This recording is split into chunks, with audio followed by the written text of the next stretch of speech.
अस्मद्गुरुभ्यो नमः। श्रीरङ्गसिंहगिरिदेशिकपादसेवा प्राप्ता अखिलद्रविडवेदरहस्यजातं श्रीगौतमान्वयजमाश्रितमागधेयं गोपालदेशिकमहं शरणं प्रपद्ये।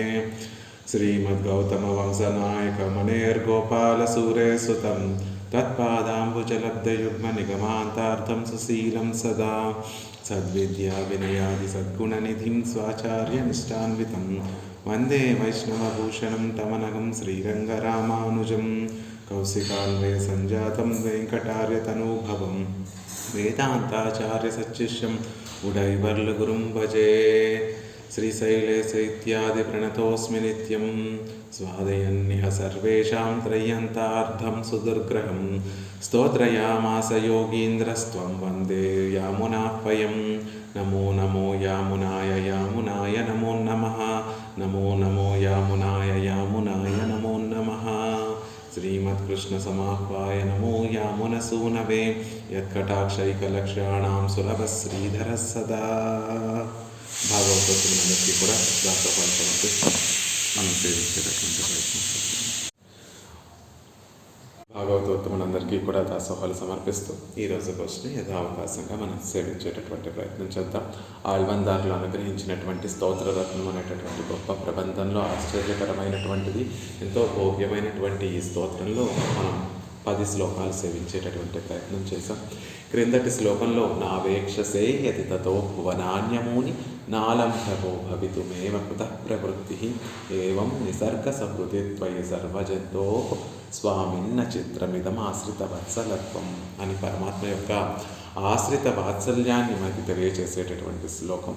ఆ పరమాత్మ ఎలాంటి వేటి మీద ఆయన వాత్సల్యాన్ని చూపిస్తూ ఆ కటాక్షాన్ని కురిపిస్తాడు అంటే ఎవరు అడగకుండానే, ఏదో ఉపకార స్మృతిని ఆశించకుండానే, ఎవరు కోరుకోకుండానే సహజమైనటువంటి దయ కలిగినటువంటి వాడు కాబట్టి అన్ని జంతువుల మీద, సర్వ జంతువుల మీద సహజమైనటువంటి దయ కలిగినటువంటి వాడు కాబట్టి ప్రళయంలో నామరూపాలు లేకుండా నశించి ఒక మూల పడి ఉన్నటువంటి ఈ చిత్తును, ఆ చిత్తును కూడా తన కటాక్షముల చేత ఆనాడు ఒక చక్కటి కాలం ఆవిర్భవించగానే తన కటాక్షములతోటి వాటిని చూశాడు కాబట్టి, కటాక్షములు ప్రసరింపచేశాడు కాబట్టి ఆ మూని భువనాన్ని, ఈ భువన భాండములన్నీ కూడా ఇలా ప్రవర్తిస్తున్నాయి. నామరూపాలు లేకుండా పడి ఉన్నటువంటి ఆ సర్వ తత్వములన్నిటినీ కూడా మళ్ళీ తన సంకల్పంతో ఉప్పొంగినటువంటి దయతోటి మళ్ళీ వాటినన్నింటినీ కూడా ప్రవర్తింపచేసినటువంటి మహోపకారుడు. ఎందుకు చేస్తాడు ఇవన్నీ అంటే స్వామిన్, ఆయన స్వామి కాబట్టి. ఎందుకు మనల్ని కాపాడుతాడు పరమాత్మ? ఇలా కాపాడవలసినటువంటి అసలు ఈ విషయం ఏముంది అంటే ఆయన ప్రభువు కాబట్టి అనేటటువంటిది 2 పదాలు ప్రయోగిస్తూ ప్రభువు అని చెప్పడం ద్వారా ఈ సమస్త సృష్టిని తన ఐశ్వర్యంగా కలిగినటువంటి వాడు అని, స్వామిన్ అని చెప్పడం ద్వారా ఈ సమస్త సృష్టిని తన సొత్తుగా కలిగినటువంటి వాడు అని చెప్తూ, అవి 2 కాదండి, అంతకన్నా గొప్పది ఏమిటి అంటే ఆయనకి ఆశ్రిత వాత్సల్యము. మనందరి మీద కూడా ఎంతో వాత్సల్యంతో మనకి మళ్ళీ కర్ణ కళేబరాలన్నీ కూడా ప్రసాదించి తనని చేరుకోవడానికి ఒక చక్కటి అవకాశం ఇస్తున్నాడు. ఇలా ఎవరుండగలరు? నిసర్గ సుహృదిగా ఎవరుండగలరు అంటే సహజంగా ఏది దేన్ని ఆలంబన పుచ్చుకొని సౌహార్దాన్ని ప్రదర్శించేటటువంటి వారిగా కాకుండా, ఎటువంటి దానిని కారణంగా కాకుండా సహజంగా సౌహార్దాన్ని చూపించగలిగినటువంటి వాడు ఆ సర్వేశ్వరుడే కదా అని క్రిందటి శ్లోకంలో మనకి తెలియజేశారు. ఇక ఈనాడు మనం చెప్పండి అమ్మా. సుహృది, నిసర్గ సుహృది. ఈ శ్లోకంలో, ఈ తర్వాత శ్లోకంలో ఆ తత్వం ఏమిటి? ఇప్పటి వరకు కారణతత్వాన్ని మనకి తెలియజేశారు. అందరిలో తానుండి అందరినీ నిలబెట్టేటటువంటి ఆ తత్వాన్ని మనకి తెలియజేశారు. ఈ శ్లోకంలో ఆ తత్వం ఏమిటో మనకి తెలియజేస్తున్నారు.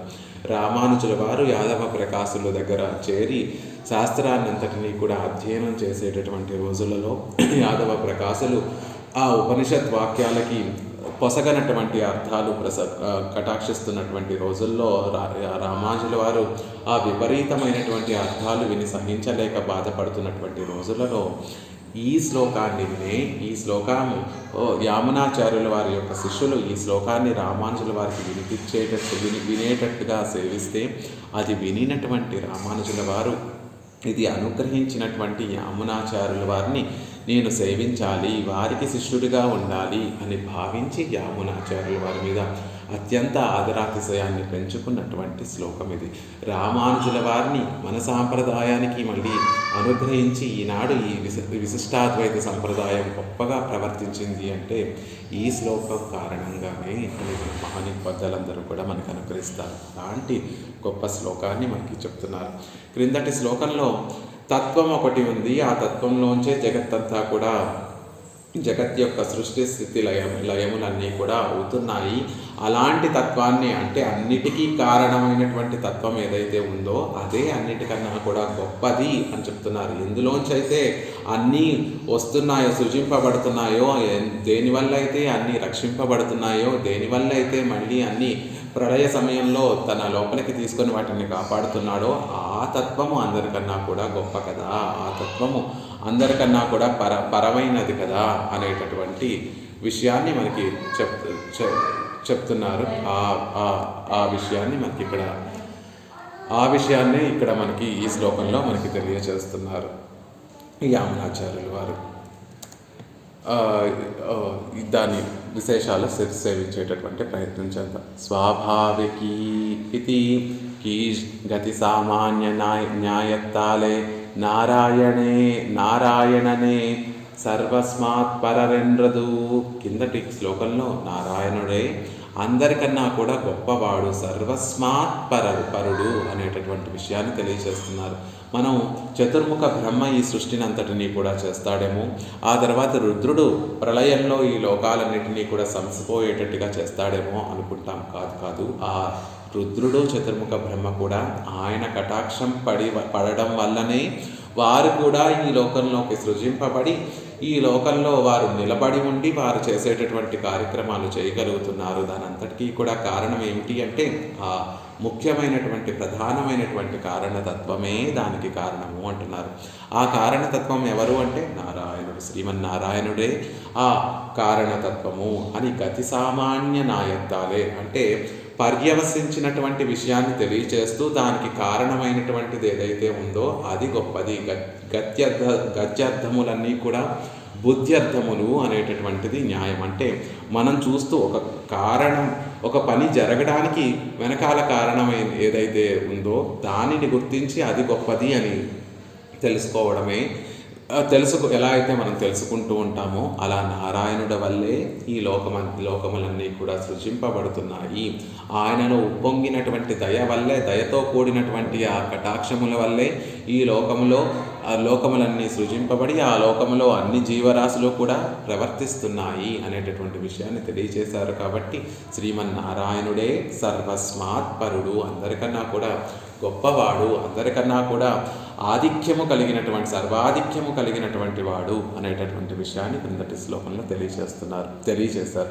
మరి ఈ శ్లోకంలో ఏం తెలియజేస్తున్నారండి అంటే ఇదిల్ విశేషవాచియాన శివ శంభూ ఆది శబ్దంగళాலும் பிரதிபாதிக்கப்படுகிறான் நாராயணனே என்று சர்வ வேதாந்த வியாக்கியான ரூபமாய் அவன் అన్యపరమాన నారాయణను వాక సిద్ధమాన భగవత్ పరత్వత్తై అరుళిచ్చేయిరార్.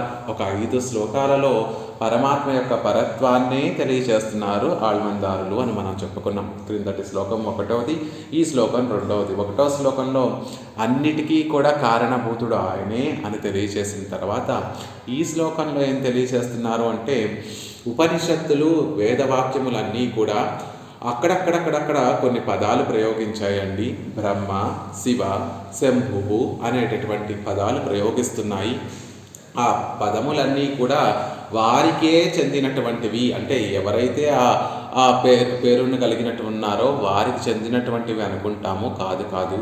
ఈ వేదముల్లో ప్రయోగింపబడినటువంటి శివ, శంభు, సత్, అలాంటి అక్షరము అనేటటువంటి పదములన్నీ కూడా నారాయణుడికే చెందినటువంటి పదములు, ఆయనకే రూఢిగా చెందేటటువంటి పదములు అనేటటువంటి విషయాన్ని మనకి తెలియచేస్తున్నారు. ఆ ప్రతిపాదింపబడినటువంటి నారాయణ అనేటటువంటి ఆ పదములన్నీ కూడా, వేదంలో చెప్పబడినటువంటి ఆ పదములన్నీ కూడా నారాయణుడికే పర్యవసిస్తాయి అనేటటువంటి విషయాన్ని తెలియజేస్తున్నారు.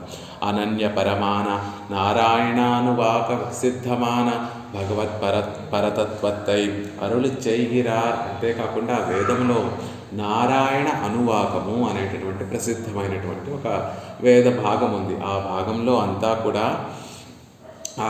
అంతా కూడా నారాయణుడి గురించే తెలియచేస్తోంది. కాబట్టి ఆ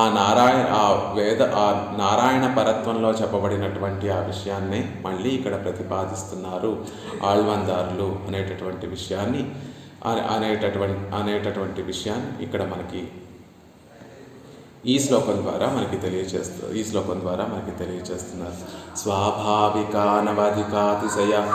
అనవధికాతిశయ ఈశితృత్వం నారాయణత్వయి నమృష్యతి వైదికః కః బ్రహ్మా శివః శతమకః పరమస్వరాడితి ఏతేపి యస్య మహిమార్ణవ విప్రుషస్తే. స్వాభావిక అనవధిక అతిశయ ఈశితృత్వం నారాయణ త్వయి నమృష్యతి వైదికః కః బ్రహ్మా శివః శతమకః పరమస్వరాడితి ఏదేపి యస్య మహిమార్ణవ విప్రుషస్తే అని ఈ శ్లోకంలో చెప్తున్నారు. ఏమిటి? నారాయణ అంటే అంతటా కూడా వ్యాపించినటువంటి వాడు, అన్నిటిలోనూ తాను ఉండి అన్నిటినీ నిలబెట్టేటటువంటి వాడు, అన్నిటినీ కూడా తన శరీరంగా కలిగినటువంటి వాడు, అంటే లోపల బయట సర్వము కూడా వ్యాపించినటువంటి ఓ నారాయణ, త్వయి నీయందు స్వాభావిక అనవధిక అతిశయ ఈశితృత్వం, నువ్వు అందరినీ కూడా నియమించగలిగినటువంటి ఒక తత్వం ఏదైతే ఉందో అది నీకు సహజంగా వస్తోందయ్యా అని చెప్తున్నారు. ఇప్పుడు చతుర్ముఖ బ్రహ్మ ఉన్నాడు అనుకోండి. ఆ చతుర్ముఖ బ్రహ్మ దేవజాతి అన్ని జీవులని కూడా శాసించగలిగినటువంటి వాడు. ఆ చతుర్ముఖ బ్రహ్మకి ఆ ఈశితృత్వం ఎలా వచ్చింది అంటే, నారాయణుడు చతుర్ముఖ బ్రహ్మకి ఆ శక్తిని ప్రసాదించాడు. కాబట్టి చతుర్ముఖ బ్రహ్మ తనకన్నా కింద ఉండేటటువంటి వారందరినీ కూడా శాసించగలిగినటువంటి సామర్థ్యం కలిగినటువంటి వాడుగా అయ్యారు. మరి నారాయణుడికి ఈ స్వభావం ఎలా కలిగిందండి? ఈ అధికారం ఎలా కలిగింది అంటే, స్వభావ సిద్ధమైనటువంటిదే కదా ఇది అంటున్నారు. అనవధిక అవధి లేనటువంటి, ఎల్లలు లేనటువంటి, అతిశయ ఆధిక్యము కలిగినటువంటి, గొప్పగా అతిశయించినటువంటి ఈశితృత్వం, నియమించేటటువంటి స్వభావము, నియమించేటటువంటి గుణము నీకు స్వాభావికంగానే కలిగింది కదా అనేటటువంటి విషయాన్ని చెప్తున్నారు. అలా నీకు స్వభావంగా అంతులేనటువంటి, అందరినీ నియమించేటటువంటి ఒక గుణం ఉందని సర్వవేదములు కూడా ప్రతిపాదిస్తున్నాయి. అలాంటి వైదిక వేదార్థము తెలుసుకున్నటువంటి, వేదాన్ని అధ్యయనం చేసినటువంటి, వేదాన్ని నేర్చుకున్నటువంటి, అర్థం చేసుకొని దాన్ని పరమ ప్రమాణంగా అంగీకరించేటటువంటి వారు నమృష్యతే, ఎవరూ కూడా దానిని కాదు అనకుండా ఉండలేరు కదా. అంటే అందరినీ కూడా నియమించగలిగినటువంటి వాడు, ఆ నియమనత్వం కూడా సహజంగానే ఆయనకి ఉంది అనేటటువంటి విషయము వేదం ప్రతిపాదిస్తోంది. ఆ సహజంగా ఉండేటటువంటి ఆ ఈశితత్వము కూడా అది అవధి లేనటువంటి గొప్ప వైభవం కలిగినటువంటిది అని ఆ వేదం ప్రతిపాదిస్తూ ఉంటే, ఆ వేదాన్ని అధ్యయనం చేసి చక్కగా వేదాన్ని తెలుసుకున్నటువంటి వారెవరూ కూడా దాన్ని కాదు అనకుండా ఉండలేరు దాన్ని ఒప్పుకోకుండా ఉండరు కదా అనేటటువంటి విషయాన్ని చెప్తున్నారు. ఇక వేదంలో ఎన్నో చోట్ల బ్రహ్మ అని, శివ అని, శతమక అని, పరమస్వరాట్ అని ఎన్నో ప్రయోగాలు ఉన్నాయి కదా. గొప్పవారిగా చెప్పబడినటువంటి మహనీయులు ఉన్నారు కదా, వారందరూ కూడా నీ మహిమలో ఒక చిన్న నీటి తుప్పర వంటి వారు అంటున్నారు. బ్రహ్మ, శివ రుద్రుడు, శతమక ఇంద్రుడు, పరమస్వరాట్ ముక్త పురుషుడు ఇది అను ఏదేవి మీరు కూడా తే నీ యొక్క మహిమార్ణవ విపురుష మహిమ ఏదైతే గొప్ప వైభవం ఉందో, ఏదైతే గొప్ప శక్తి, గొప్ప మహిమ అతిశయం ఉందో, ఆ అతిశయం అర్ణవంలో సముద్రం, అతిశయం అనేటటువంటి సముద్రంలో విపృష తుంపరలే కదా, సీకరములే కదా, చిన్న నీటి తుంపరలే కదా వారందరూ కూడా. నువ్వు గొప్ప సముద్రం వంటి వాడివైతే ఆ చతుర్ముఖ బ్రహ్మ, శివ, రుద్రుడు, ఇంద్రుడు, ముక్త పురుషులు, నిత్యులు, ముక్తులు వీరందరూ కూడా నీ మహిమలో చిన్న బిందువుల వంటి వారే కదా. అంటే వారికన్నా కూడా వారందరూ నీటి బిందువులైతే నువ్వు సముద్రము వంటి వాడివి, అలా అంత గొప్ప వైభవం కలిగినటువంటి వాడివి కదా అంటున్నారు.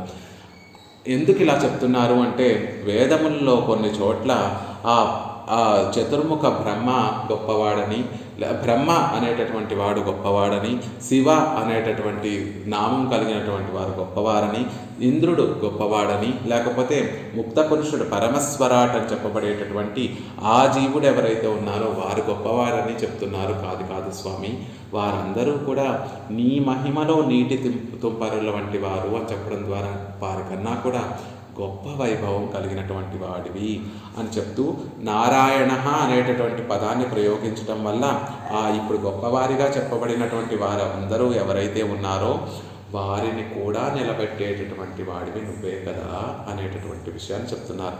సకల చరాచరముల యొక్క లోపల బయట ఉండేటటువంటి ఓ నారాయణ, ఉండి వాటిని నిలబెట్టేటటువంటి ఓ నారాయణ, బ్రహ్మ, ఇంద్ర, రుద్ర, ముక్త పురుషులు మొదలైనటువంటి వారందరూ కూడా నీ మహిమ అనేటటువంటి సముద్రంలో చిన్న బిందువుల వంటి వారు, సీకరముల వంటి వారు.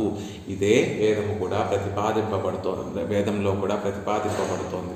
ఆ వేదార్థమును అంతటినీ కూడా చక్కగా తెలుసుకున్నటువంటి ఏ వ్యక్తి కూడా నీ ఈశితృత్వాన్ని ఒప్పుకోకుండా ఉండనటువంటి వాడు. అంటే నువ్వు నియమించేటటువంటి ఏదైతే నీ స్వభావం ఉందో అందరిలో నువ్వు ఉండి వారిని ప్రవర్తింపచేసేటటువంటి, వారిని శాసించేటటువంటి స్వభావం ఏదైతే ఉందో అది కాదు, అది నీకే చెందినది అని అనడానికి సమర్థుడు కాదు, ఒప్పుకోకుండా ఉండడానికి సమర్థుడు కాదు. ఎందుకంటే ఇది నీకు స్వాభావికమైనటువంటిది, అవధి లేనటువంటిది, గొప్ప అతిశయం కలిగినటువంటి ఈ నియంతృత్వము, ఈ ఈశితృత్వము నీకు సహజమైనటువంటిది, అవధి లేనటువంటిది, గొప్ప వైభవాన్ని తెచ్చిపెట్టేటటువంటిది ఈ ఈశితృత్వము. ఈ నియమించేటటువంటి ఈ ఈశితృత్వము మరెవ్వరికీలో కూడా ఉండదు కదా, మరెవ్వరిలో ఈ ఈశితృత్వం కనపడదు కదా. ఇది నీ గొప్పతనము అని నారాయణ అనువాకంలో ప్రతిపాదింపబడినటువంటి ఆ విషయాన్నంతటినీ కూడా ఇందులో మనకి ఈ శ్లోకంలో తెలియచేస్తూ, అలా అందరిలోనూ తానుండి అందరినీ నియమించగలిగినటువంటి వాడు ఆ శ్రీమన్నారాయణుడే తప్ప మరెవ్వరూ లేరు. వేదంలో అనేక చోట్ల అనేక మంది గొప్పవారిగా చెప్తున్నారు. వారందరూ కూడా ఆ పరమాత్మ యొక్క మహిమ అనేటటువంటి సముద్రంలో చిన్న నీటి బిందువు వంటి వారే అని ఆ శ్రీమన్నారాయణుడి యొక్క పరత్వాన్ని తెలియజేస్తున్నారు ఈ శ్లోకంలో.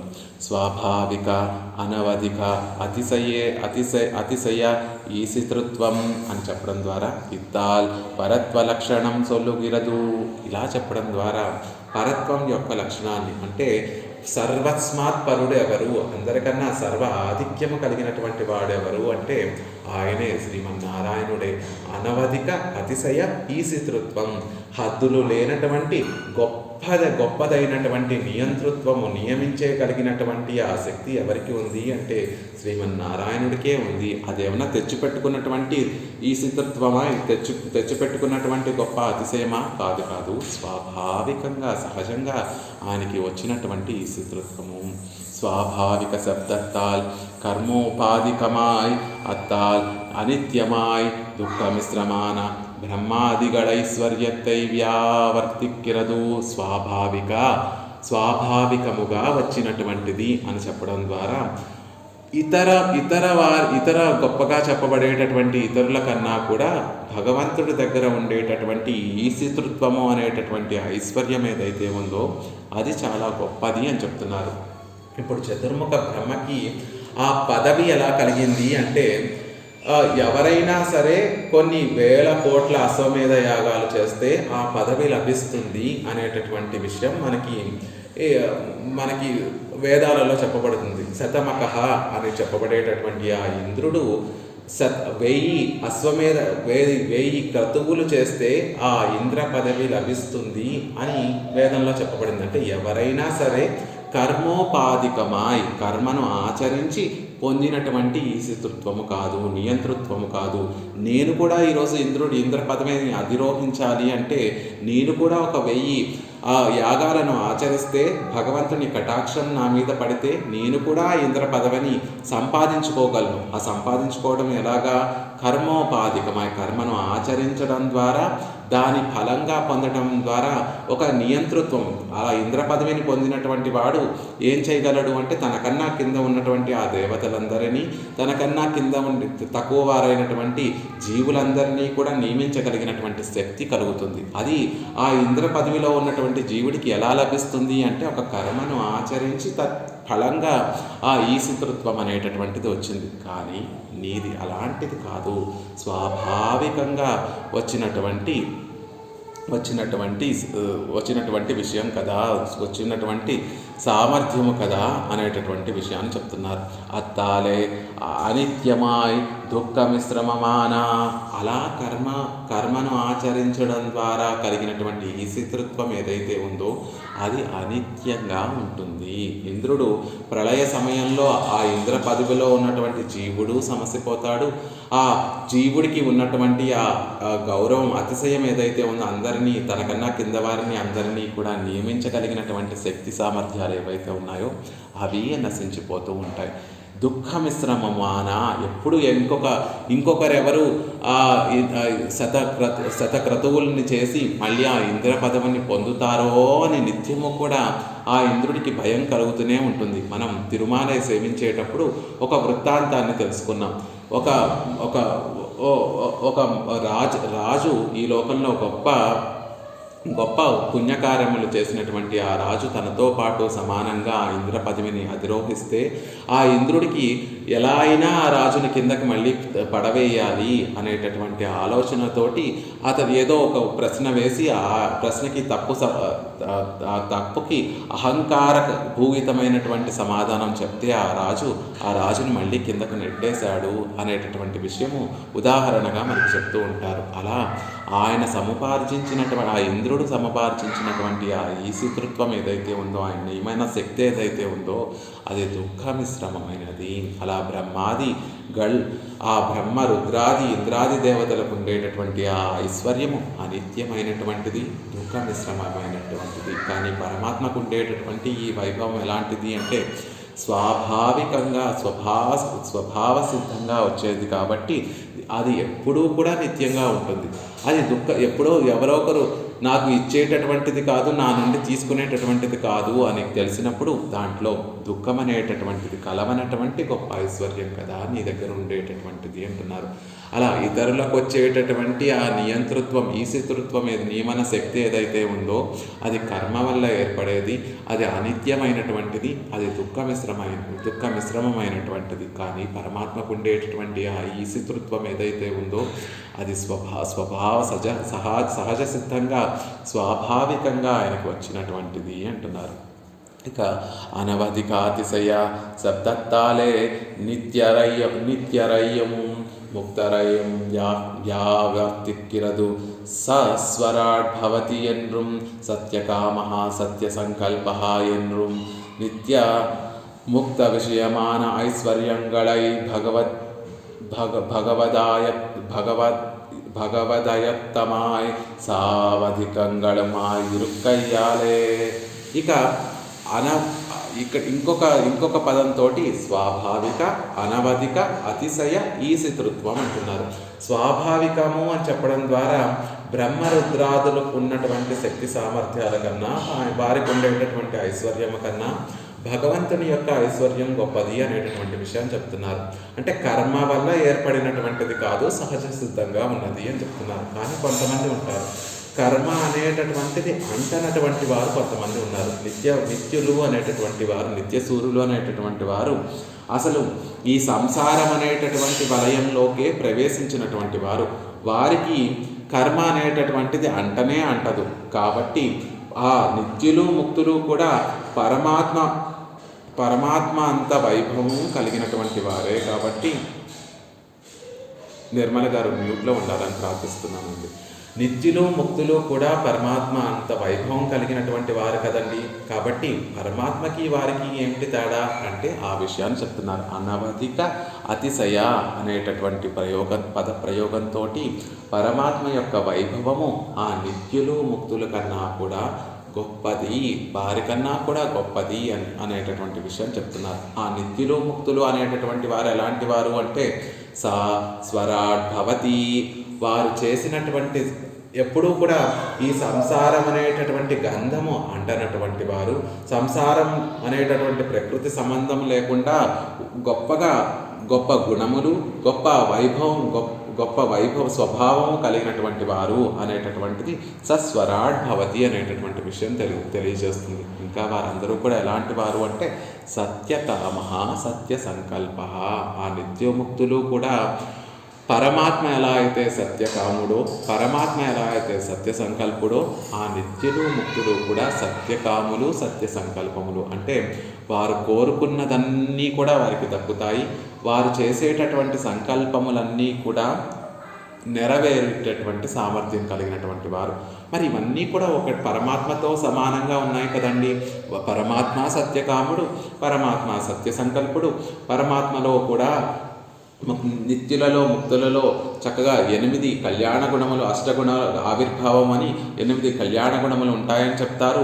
పరమాత్మ లాంటి రూపం వస్తుందని చెప్తున్నారు. పరమాత్మకు ఉండేటటువంటి గుణములన్నీ కూడా వీరికి కూడా వస్తున్నాయి అంటున్నారు. మరి వీరు పరమాత్మతో సమానమైనటువంటి వారు కదా అంటే కాదు. ఆ నిత్యులు ముక్తులు వారికి కలిగినటువంటి ఆ ఐశ్వర్యం ఏదైతే ఉందో అది భగవంతుని యొక్క అధీనంలో ఉన్నటువంటి ఐశ్వర్యం, ఆయన ప్రసాదిస్తే కలిగినటువంటి ఐశ్వర్యం. నిత్యులు ముక్తులు చేసేటటువంటి ఆ సంకల్పాలు ఎలా నెరవేరుతున్నాయి అంటే భగవంతుడు ఆ నిత్యులు ముక్తులు చేసేటటువంటి సంకల్పాలు ఎటువంటి కొరత లేకుండా ఆయన తీరుస్తున్నాడు. కాబట్టి ఆ సంకల్పాలన్నీ కూడా నెరవేరుతున్నాయి. మనం చేసేటటువంటి సంకల్పాలు పరమాత్మ నెరవేరుస్తాడో నెరవేర్చడో తెలియదు. కానీ నిత్యులు ముక్తులు చేసేటటువంటి సంకల్పాలను, ఆ నిత్యులు ముక్తులు కోరుకునేటటువంటి ఆ కోరికలను పరమాత్మ తప్పకుండా నెరవేర్చి తీరుతాడు. కాబట్టి వారు సత్యకాములు సత్య సంకల్పులు అవ్వగలుగుతున్నారు. వారికి కలిగినటువంటి ఆ వైభవం, సత్యకామత్వము సత్య సంకల్పత్వము అనేటటువంటి వైభవం పరమాత్మతో సమానమైనటువంటి సామ్యాన్ని పొందేటటువంటి ఆ గొప్పదైనటువంటి ఆ వైభవం ఎలా కలుగుతోంది అంటే పరమాత్మ వారిని అలా ఉండాలి అని సంకల్పిస్తున్నాడు, అలా కోరుకుంటున్నాడు. కాబట్టి వారు అలా ఉండగలుగుతున్నారు. వారు కోరుకునేటటువంటి కోరికల్ని, వారు చేసేటటువంటి సంకల్పాలని పరమాత్మ నిత్యము కూడా వాటిని నెరవేరుస్తూ ఉంటాడు. కాబట్టి అవన్నీ వారు సత్యకాములు సత్య సంకల్పాలు అవుతున్నాయి. కాబట్టి వారు పొందినటువంటి ఐశ్వర్యము భగవద్దత్తమైనటువంటిది. భగవంతుడి అధీనంలో ఉండేటటువంటిది. కాబట్టి అది అవధి లేనటువంటి ఐశ్వర్యం కాదు, దానికి ఒక అవధి ఉంది. ఎక్కడ వరకు వారి యొక్క వైభవం వెళుతుంది అంటే భగవంతుడు అంగీకరించి వాటిని అమలు చేసేంత వరకు అవి కొనసాగుతూ ఉంటాయి. కాబట్టి వాటికి ఒక అవధి ఉంది అనేటటువంటి విషయాలు చెప్తున్నారు. కానీ పరమాత్మ యొక్క వైభవానికి అవధి లేదు, పరమాత్మ యొక్క సంకల్పాలకి అవధి లేదు, పరమాత్మ యొక్క ఐశ్వర్యానికి అవధి లేదు. ఆ నిత్యులు ముక్తులు కూడా ఇంత గొప్పవారైనటువంటి ఆ నిత్యులు ముక్తులు కూడా పరమాత్మ వైభవం ఇంతటిది చెప్పలేనటువంటి గొప్ప వైభవం కలిగినటువంటి వారు అసలు ప్రళయంలో సమసిపోకుండా నిత్యము పరమాత్మ దగ్గర ఉండి పరమాత్మకి నిత్య కైంకర్యం అలా చేసుకోగలుగుతున్నారు. మనలా ఎందుకు ఉండట్లేదు? వారు జీవవర్గమే, మనము జీవవర్గమే. కానీ కొంతమంది మీద పరమాత్మ తన కటాక్షం ప్రసరింపచేసి వారిని ఎప్పుడూ కూడా తన దగ్గర ఎందుకు ఉంచుకుంటున్నాడు? ఎలా ఉండగలుగుతున్నారు పరమాత్మ దగ్గర? అలా ఎప్పుడూ కూడా ఈ సంసారంలోకి దిగకుండా ఈ లోకంలోకి ఎలా రాగలుగుతున్నారు, ఎలా ఉండగలుగుతున్నారు, ఎలా పరమాత్మ దగ్గరే ఉండగలుగుతున్నారు అంటే దానికి కారణం పరమాత్మ సంకల్పమే దానికి కారణం. అలా నిత్యులు ఎప్పుడూ కూడా పరమాత్మ దగ్గరే ఉండి పరమాత్మకి కైంకర్యం ఎలా చేసుకోగలుగుతున్నారు అంటే వారందరూ కూడా పరమాత్మ యొక్క నిత్య సంకల్పాన్ని అనుసరించి ప్రవర్తించేటటువంటి వారు కాబట్టి అనేటటువంటి విషయాన్ని చెప్తున్నారు. ఆయన అలా సంకల్పిస్తున్నాడు. ఈ జీవులందరూ కూడా నిత్యులైనటువంటి ఈ జీవులందరూ కూడా ఎప్పుడూ నాతోనే ఉండాలి అని ఆయన అనుకుంటున్నాడు కాబట్టి వాళ్ళు అలా ఉండగలుగుతున్నారు. కాబట్టి వారికి ఉండేటటువంటి వైభవము, వారికి ఉండేటటువంటి ఐశ్వర్యానికి ఒక హద్దు ఉంది. అది భగవద్ అధీనమైనటువంటిది కాబట్టి ఎక్కడి వరకు అది వెళ్ళగలదు అంటే భగవంతుడి ఆజ్ఞానుసారంగా వెళ్ళగలదు. కాబట్టి దానికి ఒక అవధి ఉంది అంటున్నారు. అలా కాబట్టి నిత్యులకి స్వాభావికంగా ఒక అతిశయం ఉన్నా కూడా దానికి అవధి ఉండేటటువంటి అతిశయం ఉంది అంటున్నారు. కానీ పరమాత్మకి స్వాభావిక అనవధిక అతిశయ ఈశితృత్వం, పరమాత్మకు ఉండేటటువంటిది స్వాభావికమైనటువంటిది, అవధి లేనటువంటి గొప్ప వైభవం కలిగినటువంటి నియంతృత్వము అంటున్నారు. ఈశితృత్వం ఎన్గిర అసాధారణ స్వరూప నిర్దేశత్తాలే నిర్విశేష ಚಿನ್ಮಾತ್ರಂ ವಸ್ತುವೆನ್ಗಿರ ಬೌದ್ಧಗಂಧಿಗಳಾನ ವೇದಾಂತಿಗಳೈ వ్యావర్తిక్కిరదు. ఈశితృత్వం అని చెప్పడం ద్వారా పరమాత్మ స్వరూపం, పరమాత్మకి గుణములు లేవండి అని కొన్ని సాంప్రదాయాలు చెప్తూ ఉంటాయి. కొన్ని దర్శనములు పరమాత్మ అసలుకు గుణములే ఉండవు, ఆయన నిర్వికారుడు, నిర్గుణములు కలిగినటువంటి వాడు అనేటటువంటి విషయాన్ని కొన్ని వేదాంతాలు ప్రతిపాదిస్తూ ఉంటాయి. అలా ఈశితృత్వము అని చెప్పడం ద్వారా ఆయనలో ఒక చక్కటి కళ్యాణ గుణం ఉందండి, ఆయన అన్నిటినీ కూడా నియమించేటటువంటి వాడు అనే ఒక విషయం ప్రతిపాదిస్తూ ఆళ్వందారులు చెప్తూ ఆయనలో అనేక కళ్యాణ గుణములు ఉన్నాయి. ఈశితృత్వం లాగా అనేక గుణములు ఉన్నాయి, పరత్వం లాగా ఆయనలో అనేక గుణములు ఉన్నాయి అని చెప్పడం ద్వారా ఆ మిగిలినటువంటి సాంప్రదాయాలన్నిటినీ కూడా ఖండిస్తున్నారు. ఏ సాంప్రదాయాలైతే భగవంతుడు ఎటువంటి గుణములు లేకుండా, ఎటువంటి రూపము లేకుండా అలా గొప్ప ఒక నిర్విశేష చిన్మాత్రం వస్తువు అని చెప్పేటటువంటి ఏవైతే ఉన్నాయో, ఏ విధమైనటువంటి విశేషం లేకుండా జ్ఞానమాత్రమైనటువంటి వస్తువే పరబ్రహ్మతత్వము అని మిగిలినటువంటి సాంప్రదాయాలు చెప్తూ ఉంటే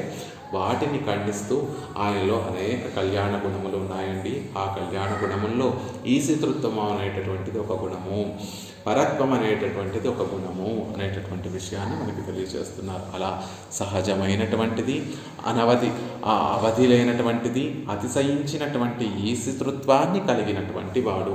ఒక గుణం ఉంది అంటే ఆ గుణాన్ని కలిగినటువంటి వాడు ఒకడు ఉంటాడు. కాబట్టి ఇలాంటి వాడు ఒక ఆయన ఉన్నారు, ఆయనలో ఈ గుణములన్నీ కూడా ఉన్నాయి అనే విషయాన్ని చెప్తున్నారు.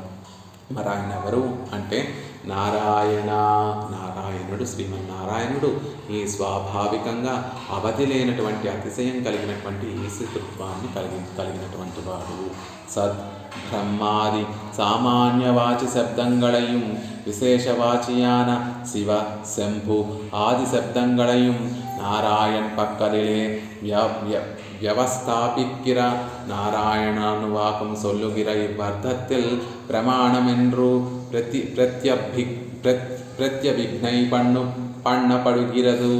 నారాయణ అనేటటువంటి పదాన్ని ప్రయోగించడం వల్ల సామాన్యంగా చెప్పేటటువంటి సత్, బ్రహ్మ, విశేషమైనటువంటి ఆ తత్వాన్ని, పరతత్వాన్ని తెలియచేసేటటువంటి వేదంలో ఆ పరతత్వం ఏదైతే ఉందో ఆ పరతత్వాన్ని కొన్ని పేర్లతోటి వ్యవహరించింది వేదం. సత్ అని చెప్తుంది ఒక చోట, బ్రహ్మ అని చెప్తుంది, అక్షరము అని చెప్తుంది ఒక చోట. ఇలా సత్తు, బ్రహ్మ, అక్షరము మొదలైనటువంటి ఆ శబ్దజాతమంతా కూడా ఆ నారాయణ పదంలోకే చేరి ఉంటాయి అనేటటువంటి విషయాన్ని చెప్తున్నాయి. అలా సామాన్యమైనటువంటి ఆ పదములన్నీ కూడా నారాయణుల్లో చేరి ఉంటాయి. విశేషమైనటువంటి శబ్దములు శివ, శంభు అనేటటువంటి ఆ పదములన్నీ కూడా నారాయణ పదంలోనే చేరి ఉంటాయి అంటున్నారు. నారాయణ అనేటటువంటి ఆ పదము కేవలం శ్రీమన్నారాయణుడికి మాత్రమే చెందినటువంటి పదం. ఇంకెవరి విషయంలో కొన్ని పదములు ఉన్నాయనుకోండి, ఇప్పుడు బ్రహ్మ అనేటటువంటి పదం ఉందనుకోండి, దానికి అర్థం ఏమిటి అంటే పెద్దది, మనని పద్ధతిగా చేసేటటువంటిది అనేటటువంటిది అర్థం. బ్రహ్మ అనేటటువంటి పదానికి ఏదైతే పెద్దగా ఉంటుందో, మనని దానితో చేరినటువంటి దానిని పెద్దగా ఏదైతే చేస్తుందో దాన్ని బ్రహ్మ అంటారు. చతుర్ముఖ బ్రహ్మ తాను చిన్నదిగా ఉన్నటువంటి సృష్టినంతటిని కూడా సృజిస్తూ అవి గొప్పగా వ్యాప్తి చెందేటట్టుగా చేస్తాడు. కాబట్టి చతుర్ముఖ బ్రహ్మకి కూడా బ్రహ్మ అనేటటువంటి పదం చెందుతుంది. ఇప్పుడు భూమి ఉందనుకోండి, భూమి పెద్దగా ఉంటుంది. ఆ భూమిలో వేసినటువంటి చిన్న విత్తనాన్ని అది గొప్ప వృక్షం అయ్యేటట్టుగా భూమి ప్రవర్తింపజేస్తుంది. కాబట్టి మనం ఆ బ్రహ్మ అనేటటువంటి పదాన్ని భూమికి కూడా అన్వయించవచ్చు. అలా ఒక పదము దాని యొక్క అర్థం వల్ల అనేక విషయాలకి మనం దాన్ని అన్వయిస్తూ ఉండొచ్చు. కానీ నారాయణ అనేటటువంటి శబ్దము దేనికి కూడా అన్వయించకుండా కేవలం శ్రీమన్నారాయణుడికి మాత్రమే చెందినటువంటి పదము. మిగిలినటువంటి ఆ పదములన్నీ కూడా ఆయనకే వర్తిస్తాయి అంటున్నారు. ఎలా వర్తిస్తాయి ఆయనకే అంటే, మనకి ఇప్పుడు మన పేరు పెట్టి పిలుస్తున్నారు అంటే దేనిని పిలుస్తున్నారు, దేనిని వ్యవహరిస్తున్నారు? ఇప్పుడు అభిరామ్ అనేటటువంటి పేరుతోటి పిలుస్తున్నారు అంటే నేను వేసుకున్నటువంటి బట్టలను పిలుస్తున్నారా, నేను ధరించినటువంటి వస్తువుల్ని పిలుస్తున్నారా? కాదు. నా శరీరాన్ని పిలుస్తున్నారా? కాదు. నా లోపల ఉన్నటువంటి ఆత్మకి చెందుతుంది ఆ పేరు. ఆ పిలుపు ఏదైతే ఉందో ఆ పిలుపుకి రెస్పాండ్ అయ్యేటటువంటి వారెవరు అంటే ఈ శరీరంలో ఉన్నటువంటి ఆత్మ. అక్కడితో ఆగిపోకుండా ఆ ఆత్మకి అంతర్యామిగా ఉన్నటువంటి నారాయణుడు ఎవరైతే ఉన్నారో ఆయనకి చెందినటువంటిది ఈ పేరు. కొన్ని రోజులు పోయిన తర్వాత ఈ శరీరాన్ని ఆత్మ విడిచిపెట్టేస్తే అప్పుడు ఈ శరీరాన్ని పేరుతో పిలుస్తారా? లేదు. శరీరమే అండి అనేటటువంటి మాటతో దాన్ని వ్యవహరిస్తూ ఉంటారు. కాబట్టి మనని పిలిచేటటువంటి పేరు శరీరంతో ఆగిపోకుండా శరీరంలో అంతర్యామిగా ఉన్నటువంటి ఆత్మ వరకు చేరుతుంది. ఆ ఆత్మకి అంతర్యామిగా ఉన్నటువంటి పరమాత్మ వరకు ఈ పదం అనేటటువంటిది చేరుతుంది. అలా సత్ అన్న, బ్రహ్మ అన్న, శివ అన్న, శంభువు అన్న ఈ పదములన్నీ కూడా ఆ జీవులకి అంతర్యామిగా ఉన్నటువంటి సర్వేశ్వరుడు శ్రీమన్నారాయణుడికే చెందినటువంటివి అనేటటువంటి విషయాన్ని తెలియజేస్తున్నారు. అంతేకాకుండా శివ అంటే మంగళకరుడు అనేటటువంటి విషయాన్ని తెలియజేస్తుంది. బ్రహ్మ అంటే మనం ఇప్పుడు చెప్పుకున్నట్టుగా పెద్దవాడు, ప్రవర్తింపచేసేటటువంటి వాడు. నిజానికి ఈ మాటలన్నీ, పదములన్నీ కూడా నారాయణుడికే చెందినటువంటివి. తన మూల ఒక ప్రకృతి, తన మూల జీవతత్వము, ప్రకృతి తత్వము, ఒక మూల నామరూపాలు సమసిపోయి ఒక చిన్న వస్తువుగా తన మూల ఇమిడిపోయినటువంటి ఆ తత్వాలన్నిటినీ కూడా సృజించి బయటికి విస్తరింపచేసేటటువంటి వాడు. కాబట్టి ఆ సర్వేశ్వరుడికి బ్రహ్మ అనేటటువంటి పేరు. ఆయన ఎప్పుడూ కూడా మంగళకరుడు కాబట్టి శివ అనేటటువంటి పేరు ఆయనకి చెందుతుంది. అలా ఈ ఇంద్ర అంటే గొప్ప ఐశ్వర్యం కలిగినటువంటి వాడు. ఆయన కన్నా గొప్ప ఐశ్వర్యం కలిగినటువంటి వారు ఈ లోకంలో ఎవరూ లేరు. కాబట్టి ఇంద్ర అంటే ఆ నారాయణుడే అనేటటువంటి విషయాన్ని తెలియజేస్తారు. అలా ఈ లోకంలో వేదంలో ప్రతిపాదింపబడినటువంటి ఆ విశేషవాచకములైనటువంటి శివ, శంభు, ఇంద్ర, బ్రహ్మ ఇత్యాది పదములన్నీ కూడా సామాన్య వాచకమైనటువంటి సత్, అక్షరము, బ్రహ్మ అనేటటువంటి ఆ పదములు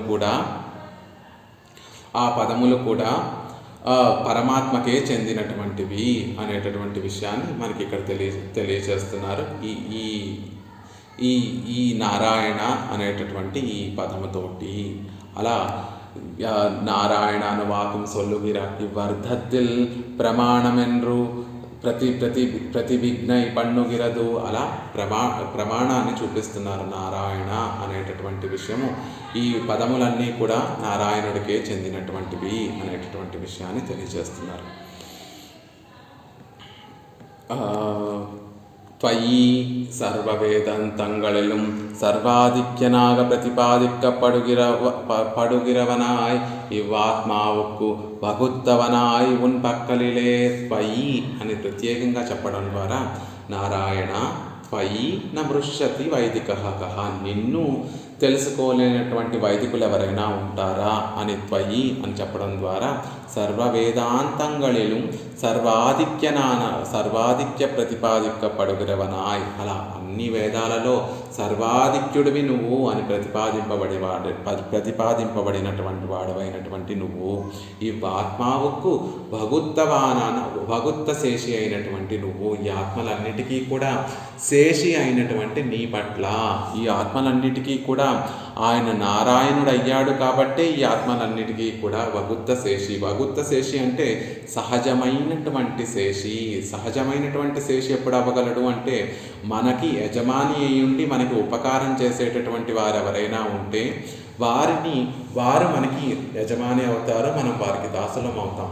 ఈ ఆత్మ నిలబడి ఉండగలుగుతోంది, ఉనికి కలిగి ఉండగలుగుతోంది అంటే దానికి కారణం శ్రీమన్నారాయణుడు ఆ ఆత్మ లోపల ఉండడం వల్ల. కాబట్టి ఆయన మనకి భగుత్త శేషి, మనకి ఉపకారం చేసేటటువంటి వాడు. మనం అడగినా అడగకపోయినా అన్ని ఆత్మలలో తాను అంతర్యామిగా ఉండి వాటి ఉనికిని కాపాడేటటువంటి వాడు. అన్ని వేదములు కూడా ఆయనే పరాత్పరుడు, సర్వాధిక్యుడు అని చెప్తున్నాయి. కాబట్టి అలాంటి నిన్ను నమృష్యతి వైదికః నువ్వు నీ ఈశ్వరతత్వాన్ని అంగీకరించినటువంటి వైదికులు ఎవరైనా ఉంటారా అని అడుగుతున్నారు. అలా నీ సర్వైశ్వర్యత్వాన్ని, నీ సర్వశేషిత్వాన్ని, నీ పరత్వాన్ని అంగీకరించని వైదికులు ఎవరైనా, వైదికులు అంటే వేదాన్ని చక్కగా అధ్యయనం చేసి దానిని గ్రహించినటువంటి వారు ఎవరైనా ఉంటారా అనేటటువంటి విషయాన్ని చెప్తున్నారు. నమృష్యతి ఉక్తమాన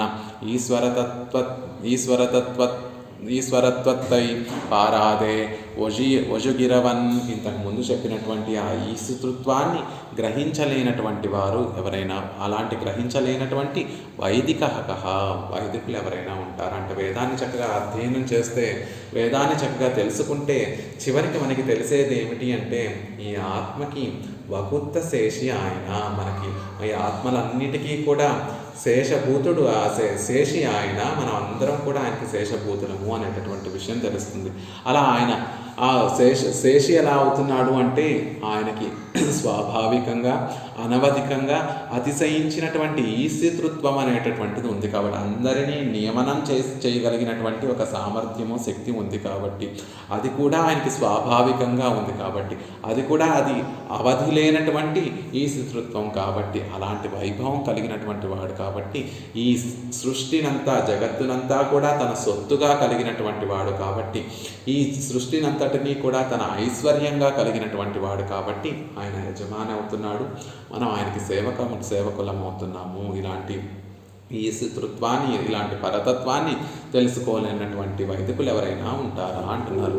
వైదికః కః కిం క్షేపే. కిం అనేటటువంటిది ఆక్షేపం. ఇక్కడ నిందించడంలో ఎవరుంటారయ్యా, అలాంటి వారు ఎవరుంటారు అనేటటువంటిది చెప్తున్నారు. అబ్రహ్మణ ఇత్యార్థ. అలాంటి వారు అసలు వేదాన్ని చదివినా కూడా అలాంటి వారు అబ్రాహ్మణులు, బ్రాహ్మణ్యాన్ని బ్రహ్మత్వాన్ని కలిగినటువంటి వారు కాదు. మేము బ్రాహ్మణులమండి, మేము వేదాన్ని అంతటినీ కూడా చక్కగా అధ్యయనం చేశామండి అని చెప్పుకుంటూ ఆ నారాయణుడు పరాత్పరుడు కాదు అని దానిని అంగీకరించినటువంటి వారు ఎవరైతే ఉంటారో వారు అసలు వైదికులే కాదు, వారు బ్రాహ్మణులే కాదు అనేటటువంటి మాటను చెప్తున్నారు.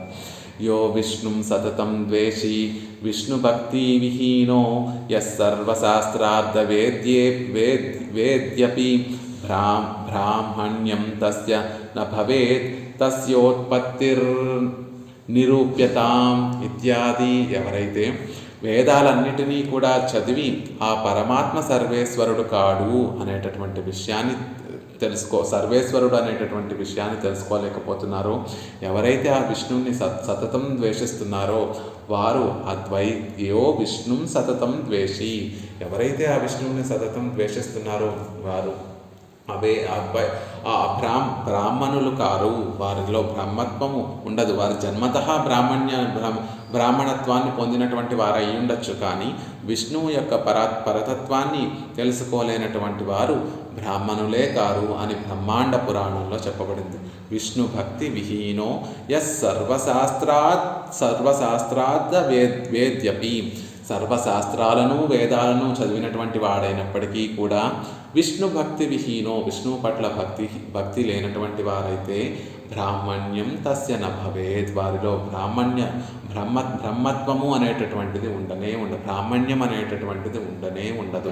అంతేకాకుండా తస్యోత్పత్తి నిరూప్యత, నిజంగా వారు వైదిక కులంలో పుట్టినటువంటి వారా అనేటటువంటి సందేహం కలిగేటట్టుగా వారి ఉత్పత్తిని కూడా ఒకసారి చెక్ చేయవలసినటువంటి విషయము అనేటటువంటి అంత గట్టిగా చెప్తోంది వేదం. పద్మపురాణంలో ఈ విషయం చెప్పబడింది. వైదిక కులంలో పుట్టి వేద అధ్యయనం అంతా కూడా చక్కగా చేసినటువంటి వారు విష్ణువు పరాత్పరుడు కాడు అని చెప్తూ, విష్ణువు పట్ల భక్తి లేనటువంటి వారైతే వారిలో బ్రాహ్మణ్యత్వమే ఉండదండి, వారు నిజంగా వైదిక కులంలో పుట్టినటువంటి వారా అని లోకులందరూ కూడా సందేహించేటట్టుగా వారు ఉంటారు అని చెప్తున్నారు. అంటే శాస్త్రములన్నీ, వేదాంతములన్నీ కూడా ఆ సర్వేశ్వరుడు, ఆ పరాత్పరుడు శ్రీమన్నారాయణుడే అనేటటువంటి విషయాన్ని చెప్తున్నాయి కదా. దానిని అంగీకరించినటువంటి వారు ఎవరుంటారు, అంగీకరించినటువంటి వారు ఎవరు ఉండరు కదా అనేటటువంటి విషయాన్ని చెప్తున్నారు. హిరణ్యగర్భ సమవర్తాగ్రే భూతస్య జాతః పతిర్ ఏక ఆసీత్ కిరీంద్ర స్త్వద్ ఉత్తరః ఏక ఏవ రుద్రో న ద్వితీయాతస్తే இத்தியாதிகளில் பிரம்மருத்ராதிகளுக்கு சர்வேஸ்வரத்துவம் சொல்லானிற்க சிவ செம்பு ஆதி சப்தங்களில் நாராயணனே பிரதிபாதிக்கிறது என்று விப்பிரமாணங்கள் அப்பர்யவசித்தவன் వైదికన్ నల్లనెండ్రు క్షేపిత్తపడి ఎంగనే ఎన్నిల్ అనేటటువంటి. ఇక వేదములన్నీ కూడా వేరే వేరే విషయములు చెప్తున్నాయి కదండి. హిరణ్య గర్భ సమవర్తతాగ్రే అని వేదంలో ఉంది కదండి. అంటే సృష్టికి పూర్వం బ్రహ్మ ఒక్కడే ఉన్నాడు. హిరణ్య గర్భ సమవర్త ఆగ్రే, ఆయన ఒక్కడే వర్తిస్తూ ఉన్నాడు కదా సృష్టికి పూర్వము అని వేదం చెప్తోంది కదా. అంటే సృష్టికి పూర్వం ఉన్నటువంటి వాడు నారాయణుడా, బ్రహ్మ అనేటటువంటి సందేహం మనకు కలుగుతుంది. కానీ వేదాధ్యయనం సరిగ్గా చేసినటువంటి వారికి ఆ బ్రహ్మ పదము చతుర్ముఖ బ్రహ్మని నిర్దేశించడం లేదు. ఆ బ్రహ్మ పదము ఆయనకి అంతర్యామిగా ఉన్నటువంటి నారాయణుడి గురించి చెప్తోంది. అంటే సృష్టికి పూర్వం ఎవరూ లేనప్పుడు ఆయన ఒక్కడే ఉన్నాడు కదా, శ్రీమన్నారాయణుడు ఒక్కడే ఉన్నాడు కదా అని ఇక్కడ ప్రయోగించినటువంటి హిరణ్య గర్భ అనేటటువంటి ఆ పదము శ్రీమన్నారాయణుడిని చెప్తోందండి అంటున్నారు. భూతస్య జాతః పతిరేక ఆసీత్, జీవులకి పతి అయినటువంటి వాడు ఒక్కడే ఉన్నాడు అనేటటువంటి విషయం చెప్తోంది. నకీర్తిర్ ఇంద్రస్య ఉత్తరః, ఇంద్రుడు ఓ ఇంద్ర నీకన్నా కూడా గొప్పవాడు ఇంకొకటి లేడు అని వేదం చెప్తోంది. ఏక ఏవ రుద్రో న ద్వితీయాతస్తే, రుద్రుడు ఒక్కడే ఉన్నాడు, రెండో వాడు లేడు అని ఈ వేదంలో వాక్యాలనే ఇక్కడ మనకి చూపిస్తున్నారు. ఒక చోటేమో చతుర్ముఖ బ్రహ్మ ఒక్కడే ఉన్నాడు సృష్టికి పూర్వం, ఆయనే గొప్పవాడు అని చెప్తోంది వేదం. ఇంకొక చోటేమో ఓ ఇంద్ర నీకన్నా కూడా గొప్పవాడు ఇంకొకడు లేడు అని చెప్తోంది. ఇంకొక చోటేమో రుద్రుణ్ణి ఏక ఏవ రుద్రో న ద్వితీయాతస్తే, రుద్రుడి కన్నా కూడా మరొక గొప్పవాడు లేడు అని చెప్తున్నారే. ఇవన్నీ కూడా మరి ఆయా దేవతలకి అన్వయించాలి కదండి అంటే కాదు. ఈ వేదములన్నీ కూడా ఆ ఇంద్రుణ్ణి రుద్రుణ్ణి ఆ చతుర్ముఖ బ్రహ్మని కాదండి, కేవలము ఆ శ్రీమన్నారాయణుడి గురించే తెలియచేస్తున్నాయి అనేటటువంటి విషయం తెలియజేస్తున్నారు. ఆ దేవతలందరికీ కూడా అంతర్యామిగా ఉన్నటువంటి నారాయణుడి గురించే తెలియచేస్తున్నాయి. ఇక్కడ ఓ ఇంద్ర నీకన్నా గొప్పవాడు లేడు అంటే ఆ ఇంద్ర శబ్దము గొప్ప ఐశ్వర్యం కలిగినటువంటి నారాయణుడి గురించి చెప్తున్నాయి. ఏక ఏవ రుద్రో న ద్వితీయాతస్తే, ఆ రుద్రుడు ఒక్కడే ఉన్నాడు రెండో వాడు లేడు అంటే ఆ రుద్ర శబ్దము ఎవరికి వర్తిస్తుంది అంటే అందరినీ కూడా రోధించేవాడు, ఏడిపించేటటువంటి వాడు అనేటటువంటి విషయము రుద్ర శబ్దం తెలియజేస్తుంది. ఆ రుద్ర శబ్దము కూడా నారాయణుడి విషయంలోనే పర్యవసిస్తుంది. తన భక్తుల పట్ల వ్యతిరేకంగా ఉన్నటువంటి వారికి దుఃఖాన్ని కలిగించేటటువంటి వాడు. తన భక్తులకి ఎవరైతే అపకారం చేస్తారో, ఎవరైతే తన భక్తుల పట్ల సరిగ్గా ప్రవర్తించరో, వారికి దుఃఖాన్ని కలగజేస్తారో, వారికి అలాంటి తన భక్తులకి శత్రువులైనటువంటి వారికి దుఃఖాన్ని కలిగించేటటువంటి వాడు అనేటటువంటి ఆ పదము నారాయణుడికే తెలియజేయబడుతుంది అనేటటువంటి ఆ శివ, శంభు, బ్రహ్మ, రుద్ర మొదలైనటువంటి ఆ పదములన్నీ కూడా పరమాత్మ పట్లే వ్యవహరిస్తాయి తప్ప వారికి వేదంలో ప్రతిపాదించబడినటువంటి ఆ పదములన్నీ కూడా శ్రీమన్నారాయణుడికే ప్రతిపాదింపబడుతున్నాయి అంటున్నారు. ఈ విషయాన్నే మనకి నారాయణ అనువాకంలో చెప్తారు. స బ్రహ్మ, స శివ, స ఇంద్ర అని ఈ విషయాన్ని నారాయణ అనువాకంలో చెప్పారు కదా అంటున్నారు. అసలు ఆ బ్రహ్మ, రుద్ర, ఇంద్రుడు ఎలా గొప్పవారు అవుతారండి? ఆ వేదమే ఒక చోట చెప్తుంది. నారాయణ బ్రహ్మో జాయతే అని నారాయణుడి నుండి బ్రహ్మ ఉద్భవించాడని, ఆ నారాయణు నుండే రుద్రుడు ఉద్భవించాడని, ఆ నారాయణుని నుండే ఇంద్రుడు ఉద్భవించాడని తెలియచేస్తున్నప్పుడు వీరందరూ కూడా ఆ నారాయణుడి కన్నా కూడా ఎలా గొప్పవారవుతారు అనేటటువంటి విషయాన్ని చెప్తున్నారంటే, ఎవరి నుండి మనం వచ్చామో మనం వారికన్నా ఎలా గొప్పవారం అవ్వం కదా అనేటటువంటి విషయాన్ని తెలియచేస్తూ ఆ వేదం ప్రతిపాదించినటువంటి ఆ పదములన్నీ కూడా నారాయణుడికి చెందినటువంటివే. ఎక్కడైనా బ్రహ్మ అని ఉంటే మనం మన జ్ఞానం లేక మనకి అజ్ఞానంతో దాన్ని చతుర్ముఖ బ్రహ్మ అనుకుంటాం. కానీ అది ఏ కాంటెక్స్ట్లో ఆ పదాన్ని ప్రయోగించారు, ఏ సందర్భంలో ఆ పదాన్ని ప్రయోగించారు, ఏ సందర్భంలో ఆ పదాన్ని వాడుతున్నారు, ఏ అర్థంతో ఆ పదాన్ని వాడుతున్నారో మనం కనుక గమనిస్తే ఆ పదములన్నీ కూడా శ్రీమన్నారాయణుడికే చెందినటువంటివి అనేటటువంటి విషయాన్ని ఇక్కడ తెలియజేస్తున్నారు. మిగిలినటువంటి ఆ నారాయణ అనువాకంలో చెప్పబడినటువంటి విషయాలనే ఇక్కడ ఆళ్వందారులు ఈ శ్లోకంలో ప్రయోగిస్తున్నారు. కాబట్టి ఆ నారాయణ అనువాకం ఏదైతే ఉందో అందులో ఏ విషయం చెప్పబడింది అనేటటువంటి విషయాన్ని రేపటి రోజున మనం సేవించేటటువంటి ప్రయత్నం చేద్దాం. ఆ నారాయణ అనువాకంలోనే స బ్రహ్మ, స శివ, స ఇంద్ర అనేటటువంటి విషయం, ఆయనే బ్రహ్మ, ఆయనే రుద్రుడు, ఆయనే ఇంద్రుడు అనేటటువంటి విషయం వేదంలో చెప్పబడింది. ఇది కనుక మామూలుగా మనం తెలుసుకుంటే ఆ ముగ్గురు సమానమేనేమో, బ్రహ్మ, విష్ణు, శివులు, రుద్రుడు ఈ ముగ్గురు కూడా సమానమైనటువంటి వారేమో అని అనుకుంటూ ఉంటాం. కాదండి, వారిద్దరికన్నా కూడా గొప్పవాడు శ్రీమన్నారాయణుడు అని దాని యొక్క వ్యాఖ్యాన నారాయణ అనువాకంలోనే మనకి ఆ విషయాన్ని తెలియజేసి ఉన్నారు. కాబట్టి ఆ నారాయణ అనువాకంలో ఏం తెలియజేశారు అనేటటువంటి విషయాన్ని రేపటి రోజున యథావకాశంగా సేవించేటటువంటి ప్రయత్నం చేద్దాం.